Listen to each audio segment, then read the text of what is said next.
किया।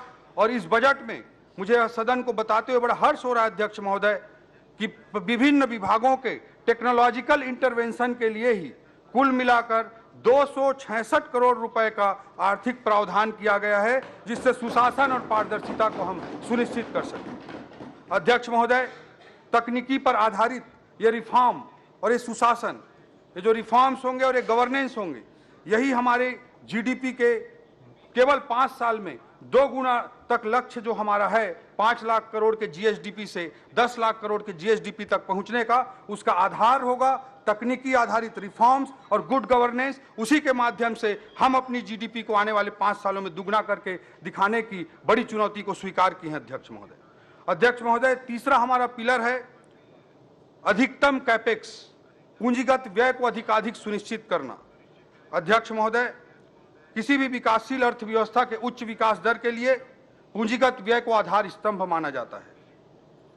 अध्यक्ष महोदय, आर्थिक अध्ययन कहता है कि 100 रुपए का पूंजीगत व्यय हम करते हैं तो जीएसडीपी में 247 रुपए की वृद्धि होती है। इसलिए किसी भी विकासशील अर्थव्यवस्था के लिए बहुत जरूरी होता है कि उसके कैपेक्स में अधिकाधिक वृद्धि की जाए। इस बजट में तमाम चुनौतियों के बाद भी हम पूंजीगत व्यय के प्रावधान में गत वर्ष की तुलना में 20% की वृद्धि करने का काम किए हैं अध्यक्ष महोदय,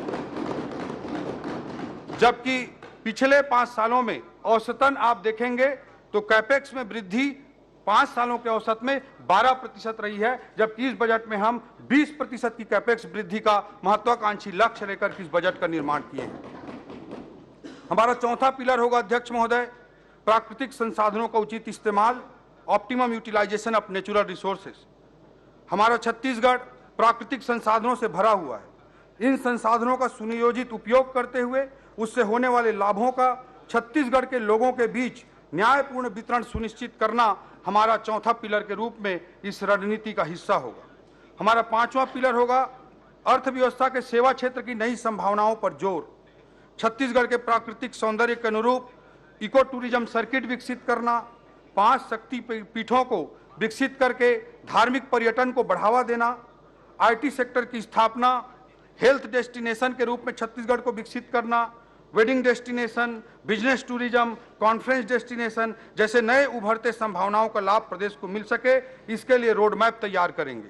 अध्यक्ष महोदय, सेवा क्षेत्र में देश की औसतन जो जीडीपी पर योगदान है वो करीब 55% के लगभग है, जबकि हमारे छत्तीसगढ़ की अर्थव्यवस्था में सेवा क्षेत्र का योगदान अभी मात्र 31% है। इसे बढ़ाकर ही हम छत्तीसगढ़ की आर्थिक उन्नति को सुनिश्चित कर सकते हैं अध्यक्ष महोदय, हमारा 6वां पिलर होगा सरकार की सारी क्षमताओं के अतिरिक्त निजी निवेश को भी सुनिश्चित करना। हमारे छत्तीसगढ़ में आधुनिक आर्थिक दर्शन के अनुरूप रेड टेपिज्म के स्थान पर रेड कारपेट की निवेश संस्कृति का हम विकास करेंगे। मॉडर्न इकोनॉमिक फिलॉसफी जैसे minimum government maximum governance, EODB ease of doing business, ease of living, single window प्रणाली, ऑनलाइन परमिशन, मिनिमम परमिशन जैसी व्यवस्थाओं की स्थापना करके हम आर्थिक विकास को सुनिश्चित करेंगे।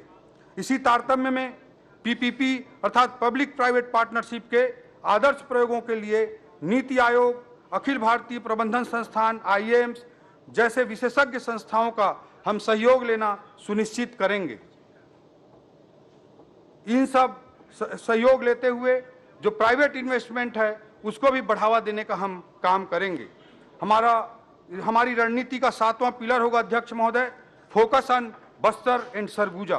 बस्तर सरगुजा की ओर भी देखो, ये हमारी आर्थिक रणनीति का 7वां स्तंभ होगा। पिछले 5 वर्षों में कांग्रेस के कार्यकाल में बस्तर सरगुजा क्षेत्र आर्थिक विकास की दृष्टि से अछूते रहे हैं। इन क्षेत्रों की एयर कनेक्टिविटी को बढ़ाने के लिए सार्थक पहल की जाएगी। Eco tourism destination, naturopathy destination के रूप में विकसित करने हेतु प्रयास किए जाएंगे। बस्तर क्षेत्र में लघु वनोपज के प्रसंस्करण हेतु उद्योगों की स्थापना की जाएगी। सरगुजा क्षेत्र में उद्यानिकी, मछली पालन जैसी संभावनाओं को भी प्रोत्साहित किया जाएगा।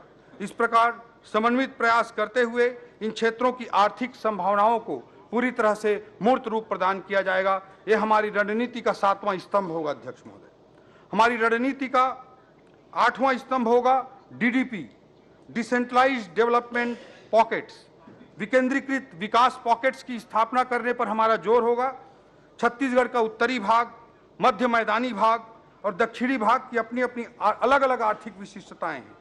इन विशिष्टताओं के अनुरूप तीव्र आर्थिक विकास की विकेंद्रीकृत नीति पर काम करते हुए विकेंद्रीकृत विकास पॉकेट्स अर्थात डीडीपी की स्थापना को हम सुनिश्चित करेंगे।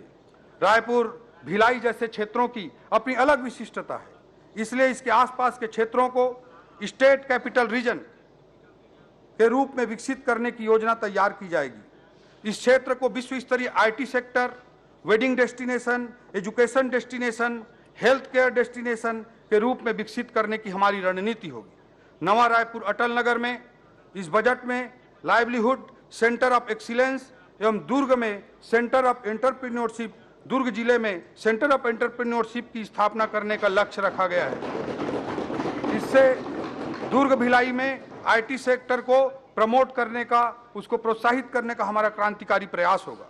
स्टार्टअप्स को प्रोत्साहित करने के लिए इंक्यूबेशन सेंटर की स्थापना, BPO business process outsourcing, KPO knowledge process outsourcing को आकर्षित करने के लिए इन क्षेत्रों में आईटी पार्क की स्थापना के लिए हम रणनीतिबद्ध और विजनरी ढंग से कार्य करेंगे। नवा रायपुर में आईटी आधारित रोजगार सृजन हेतु प्लग एंड प्ले मॉडल का विकास किया जाएगा। इससे आर्थिक विकास और रोजगार सृजन के नए अवसर विकसित होंगे। रायपुर, नवा रायपुर अटल नगर, बिलासपुर, दुर्ग, भिलाई, अंबिकापुर, जगदलपुर, कोरबा, रायगढ़ जैसे प्रमुख नगरों को विकास के ग्रोथ इंजन के रूप में विकसित करने की एक रणनीतिबद्ध योजना के तहत हम काम करेंगे। कोरबा, जांजगीर, रायगढ़, उरला, सिलतरा जैसे क्षेत्रों के अनुरूप औद्योगिकरण की नीति को आगे बढ़ाएंगे। मैदानी कृषि प्रधान जिलों में कृषि आधारित विकास को बढ़ावा दिया जाएगा। ग्रामीण अर्थव्यवस्था को मजबूती प्रदान करने के लिए भी विशेष फोकस किया जाएगा। हमारे रणनीति का 9वां स्तंभ है अध्यक्ष महोदय, छत्तीसगढ़ी संस्कृति का विकास। हमार छत्तीसगढ़ राज्य हर 1956 ले सन 2000 तक शोषण के शिकार रही। ये 44 साल के बीच में लगभग 4 दशक तक कांग्रेस के छत्र राज रही, लेकिन कांग्रेस हर छत्तीसगढ़ ला नवा राज्य नहीं बनईस। छत्तीसगढ़ के नवा राज्य के रूप में कन्हू स्थापना करीस तो भाजपा के प्रधानमंत्री श्री अटल बिहारी वाजपेयी जी छत्तीसगढ़ी बोली ला राजभाषा बनाए के बूता ला भी अगर कोई करीस तो भाजपा के सरकार है करीस।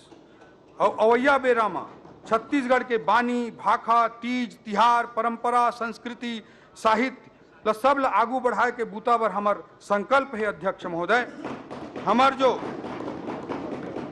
छत्तीसगढ़ के प्रति जो भावना है हमार सरकार के, बोला मुंगेली जिला के रहोइया केदार परिहार जी कविता के रूप में बड़ा अच्छा तरीका से व्यक्त करे। मर के देव लोग झन जाते हो, मर के देव लोग झन जाते हो, कन्हू जन्म झन पाते हो, छत्तीसगढ़ ला छांव करे बर मैं छानी बन जाता हूं।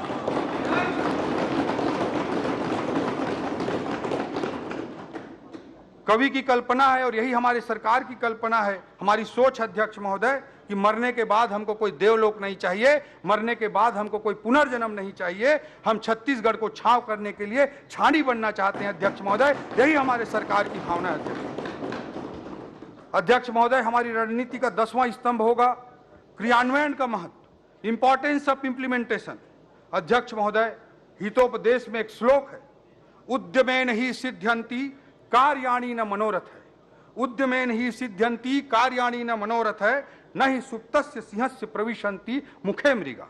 अध्यक्ष महोदय, शेर कितना भी बलशाली हो, उसके मुख पर मृगा आके खुद प्रवेश नहीं कर जाती है। उसे अगर मृग का शिकार करना है तो उद्यम करना पड़ता है, बिना उद्यम के कोई कार्य पूर्ण नहीं होता है। प्रतिबद्धता और समर्पण के साथ क्रियान्वयन हमारी रणनीति का महत्वपूर्ण हिस्सा है। पिछली सरकार ने